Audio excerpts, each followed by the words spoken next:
Hi, I'm Tim. Welcome to Watchbox, and thanks for logging on. If you love this watch, email me, tmosso at thewatchbox.com. It's in the description below. It is your purchase and pricing email question line for buying this or any watch you see on any Watchbox platform. Please reach out to me directly. Email tmosso at thewatchbox.com for pricing. Today, we're discussing a watch that launched in 2012. This is the Lange Söhne Datograph Up, the second generation of the revolutionary Datograph, Flyback Chronograph. It was the successor to the original that launched in 1999. This watch has more power reserve, more complications, and yes, more size. 41 millimeters compared to the 39 of the original in all platinum. It is 13.6 millimeters thick, and from lug tip to lug tip, it is 48.4 millimeters across the wrist with a 20 millimeter spacing between the lugs. On my wrist, though bigger, it still wears in a fashion that would make it viable on a wrist as small as 15 centimeters circumference. So my wrist is 16, but you can see that I've got a little bit of clearance on each side. The lugs are not quite overlapping the edge of my wrist. That's always the no-go point for me. So 15 centimeters circumference wrist or larger, you're good to go with the Datto Up Down. As you can see, it does sit fairly low on the wrist, and it has a pretty dramatically domed bezel, so it will slide underneath the dress cuff. Even though it's a bit chunky, it's not excessively thick. The strap is high-grade matte finish, dark brown, medium rectangular scale alligator leather. And you can see it's actually a mixed cut with medium and some large. We have a folded edge, a monotone stitch on the bottom, black calfskin. It is a brand new Lange factory strap. And here is an accessory rarely seen on the Datto Up Down, a full deployant clasp. And this one you could see in platinum matching the case. This is a great value addition as it adds more satisfying heft to your platinum watch, but more importantly, gives you more security against dropping your watch when you take it off or put it on in the evening or the morning. By creating a full loop around, it makes it harder to drop your watch. That's why I always like to have this, but this costs thousands of dollars in platinum, and it is an option that must be bought at the dealer. It is not something that comes with the watch. A pin buckle is standard. The case is simple and strong, very much like other Lange cases. It almost looks like a pocket watch that morphed into a wristwatch, and that's intentional, as the modern Lange company, refounded in 1990, likes to reference its history dating back to 1845, much of which was pocket watch manufacture. So we have a rotund case with a sheer satin middle. We have stepped out lugs. You can see there's a little notch adjacent to the case. These aren't blended lugs. They really do step out and have their own sculptural form. We have a brief vertical lip to the bezel, and then it gives way to a long arcing sloped domed center. And then we have a setback case that actually makes the watch look a lot thinner than it is on the wrist. You see how that sinks in when you strap it down? The appearance is of a watch that's only about 12 millimeters thick. So, elegance. We have a pusher that includes both polish and satin. This is used for the double-digit panorama datum, which was originally a Jaeger-LeCoultre patent given to Lange in the early 90s to help the refounded company get back on its feet. They were part of the same luxury group owned by a German conglomerate at the time. And I guess the more things change, the more they stay the same. They're both within Richemont today.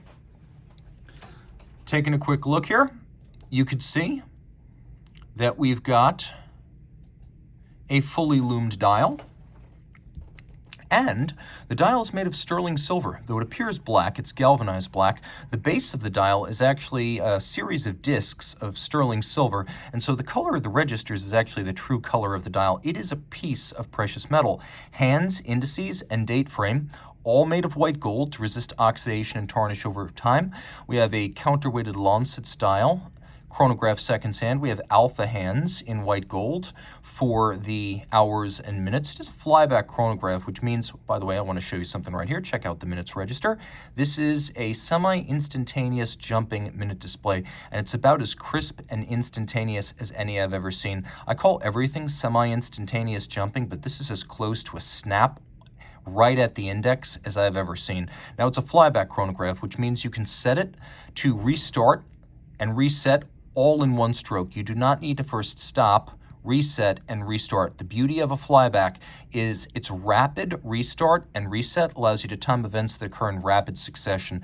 Now, 2-disc date, panorama datum, or outsize date, we have a power reserve indicator down at the base of the dial. First generation datograph, 36-hour power reserve. This Dato up-down, 60-hour power reserve. Pull the crown out, there is a stop seconds or hacking function, and we have a tachymeter scale outboard, vintage style, on the dial rather than the bezel, which allows you to gauge the speed of an object moving quite quickly, such as a car over a kilometer. Flip it all over, and this is the latest version of the revolutionary caliber L951 that bowed back in 1999. Now, back in 1999, it shocked the Swiss watch industry. First, because Lange made this themselves, and they'd only been around for 9 years at that point.